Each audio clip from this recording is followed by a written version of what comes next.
এক সন্তানের জন্য বাবার প্রথম চাওয়া তার নামাজ, এক স্ত্রীর জন্য স্বামীর প্রথম চাওয়া নামাজ, এক মেয়ের জন্য বাবা মার প্রথম চাওয়া তার নামাজ, তার সিজদা, তার পর্দা, তার আখিরাত। কারণ আমরা মুসলমান,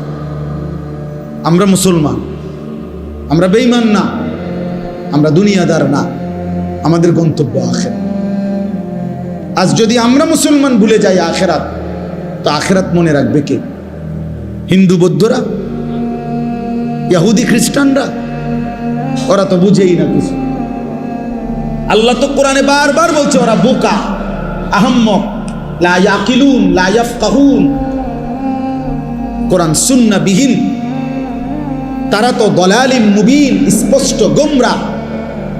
আল্লাহ তাআলা বলছে, মুমিন, আমি তোমাকে ঈমান দিলাম, নবী রাসূল দিলাম, আমার আসমানি কিতাব দিলাম, যুগে যুগে বুঝাইবার জন্য উলামা কেরাম দিলাম, তারপরও পথ হারাইলা কেমনে?